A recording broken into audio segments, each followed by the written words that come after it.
Hi hello and welcome back to channel Gana Kana. இன்றைக்கி நம்ம dhaba style paneer masala எப்படி செய்கிறது சொல்லி தான் பார்க்க போகிறோம். இதுக்கு 200 கிராம்ஸ் பன்னீர் வாங்கியிருந்தேன். அதுக்கான மெஷர்மெண்ட்ஸில் எப்படி செய்கிறது சொல்லி தான் நான் உங்களுக்கு செஞ்சு காட்ட போகிறேன். ஃபர்ஸ்ட் பேனில் ஒரு பெரிய பீஸ் பட்டர் ஆட் பண்ணிக்கோங்க. நம்ம க்யூப்ஸாக கட் பண்ணி வச்சுருந்த பன்னீரை ஆட் பண்ணி ஷாலோ ஃப்ரை பண்ணி எடுத்துக்கலாம். இது ஷாலோ ஃப்ரை பண்ணும்போது கொஞ்சம் மீடியம் ஹையில் ஹீட் வச்சுக்கோங்க. ஏன்னா ரொம்ப நேரம் குக்கிங்கில் இருந்தாலும் ஹார்ட் ஆகிடும் பன்னீர். அதனால் கொஞ்சம் ஹையில் வச்சு டக்குன்னு கோல்டன் கலர் வந்தோடனே எடுத்துருங்க. அதே பேனில் ஒரு கப் ஆயில் ஆட் பண்ணி ஒரு பிரியாணி இலை, ஒரு சின்ன பட்டை, 2 கிராம்பு ஆட் பண்ணிக்கோங்க. ஒரு கப் வெங்காயம் நல்லா குட்டி குட்டியாக, முடிஞ்ச அளவுக்கு குட்டி குட்டியாக கட் பண்ணி ஆட் பண்ணிக்கோங்க. சீக்கிரமாக அப்போ தான் வதங்கிடும். இப்போது இதுக்கு தேவையான அளவு சால்ட் ஆட் பண்ணி நம்ம நல்லா வதக்கிக்கலாம். ஒரு ஸ்பூன் இஞ்சி பூண்டு பேஸ்ட் ஆட் பண்ணிக்கோங்க. இஞ்சி பூண்டோட பச்சை வாசம் போனதுக்கப்புறமா அதே கப்பில் ஒரு கப் தக்காளி ஆட் பண்ணிக்க போகிறேன். இந்த தக்காளியும் முடிஞ்ச அளவுக்கு சின்ன சின்னதாக சாப் பண்ணிக்கிட்டிங்கன்னா நீங்கள் சீக்கிரமாக குக் பண்ணி முடிச்சிடலாம். ஈஸியாக ஸ்மாஷ் ஆகிடும்.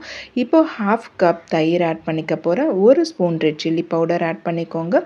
ஒரு ஸ்பூன் ஜீரக பவுடர் ஆட் பண்ணிக்கோங்க. 1/2 spoon Kashmiri chilli powder add பண்ணி நல்லா மிக்ஸ் கொடுத்துக்க போகிறேன். இப்போ இதை நல்லா மிக்ஸ் கொடுத்துக்கலாம். அந்த தயிரோட அந்த மசாலாஸ் எல்லாம் நல்லா பிளெண்ட் ஆகிட்டு இப்போ மேலே எண்ணெய் பிரிஞ்சு வந்திருக்கு பார்த்தீங்களா? இந்த டைமில் ஒரு கப் தண்ணி ஆட் பண்ணிக்கலாம். தண்ணி ஆட் பண்ணதுமே மிக்ஸ் பண்ணிக்கோங்க. காரம், உப்பு எல்லாம் கரெக்டாக இருக்கான்னு செக் பண்ணிக்கோங்க. இப்போ இதை க்ளோஸ் பண்ணி ஒரு 3 மினிட்ஸ் நம்ம குக் பண்ண போகிறோம். 3 மினிட்ஸ்க்கு அப்புறமா ஓப்பன் பண்ணிவிட்டு ஒரு ஸ்பூன் ட்ரை கசூரி மேத்தி லீவ்ஸை க்ரஷ் பண்ணி ஆட் பண்ணிக்க போகிறோம். ஒரு ஸ்பூன் கரம் மசாலா, இந்த டைமில் தான் கரம் மசாலா ஆட் பண்ணணும். இப்போ இதை மிக்ஸ் பண்ணிக்கோங்க. மிக்ஸ் பண்ணி எனக்கு சால்ட் கம்மியாக இருந்துச்சு டேஸ்ட் பண்ணும்போது, அதனால் கொஞ்சம் சால்ட் ஆட் பண்ணிக்கிட்டேன்.